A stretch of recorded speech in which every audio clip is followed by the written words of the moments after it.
다시 개인회생을 폐지하고 재신청해야 되는 이런 분들도 계실 거고요. 또 경우에 따라서는 개인회생이 아니라 변제금이 미납되는 이유가 개인 파산을 해야 될 상황이 벌어질 수 있단 말이에요. 복잡한 채무로 고민 중이시라면 유튜브 채동 업무사와 해결해요.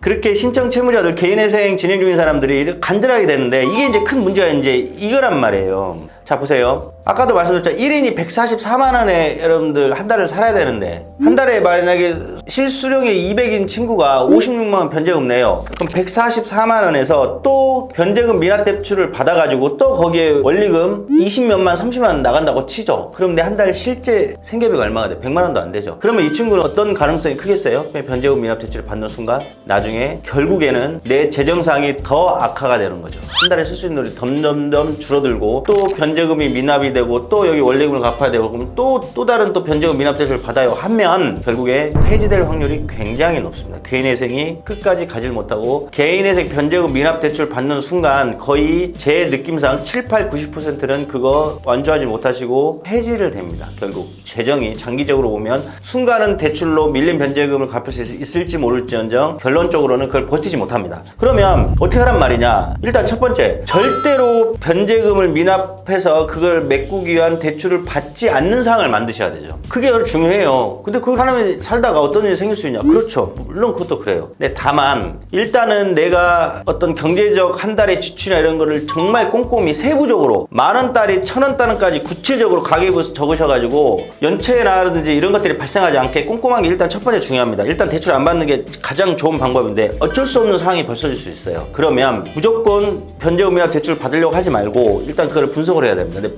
신청자 본인이 스스로는 분석이 안 되죠. 예를 들어서 말씀드릴게요. 정말 일시적인 어떤 순간에 뭐 200만 원, 300만 원, 수백만 원이 필요해서 변제금이 2번, 3번 밀렸다. 이러면 저 같으면 대출을 받는 게 아니라 정말 가족 지인들한테 부탁을 해야 돼요. 그때는.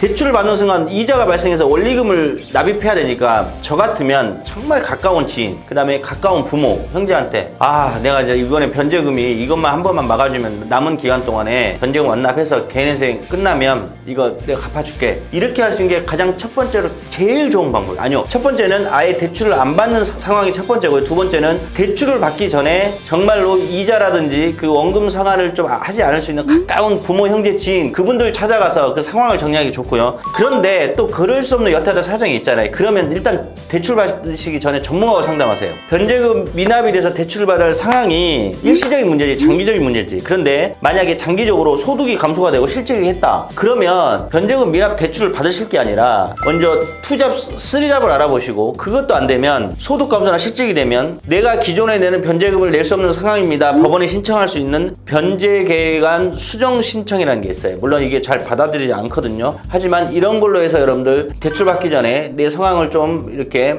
좀 법원에 도움을 요청할 수 있고요. 두 번째는 실직을 했단 말이에요. 그러면 취업을 하려면 조금 시간이 기다리잖아요. 법원에 변제금 납입을 일시 상한을 좀 유예해달라는 여러분들 신청도 여러분들 존재합니다. 그 다음에 경우에 따라서는 다시 개인회생을 폐지하고 재신청해야 되는 이런 분들도 계실 거고요. 또 경우에 따라서는 개인회생이 아니라 변제금이 미납되는 이유가 개인 파산을 해야 될 상황이 벌어질 수 있단 말이에요. 그래서 오늘 제가 말씀드린 거는 결론은 이거예요. 변제금 미납 대출 받으시는 순간 개인회생 완주하기 정말 힘들다. 첫 번째는 안 받는 상황이 되는 게 중요하지만 두 번째는 받아야 될 상황이라면 원리금을 나중에 개인회생이 끝나고 갚을 수 있는 그런 가족 지인한테 빌리서라. 그것도 아니시라면 세 번째 어떻게 하라고요? 전문가랑 법이 정한 변제계획안 수정 대출이라든지 변제금 일시상환 유예제도라든지 이런 것들이 있는지, 그 다음 개인회생을 재신청해야 되는지, 개인 파산을 진행해야 되는지 이런 걸 먼저 상담을 받으시고 맨 마지막으로 고민할 게 그때서야 이제 변제금 미납 대출에 대해서 한 번 정도는 더 고민하셔야 될 마지막 방법입니다. 마지막 방법. 채무 고민 이제는 안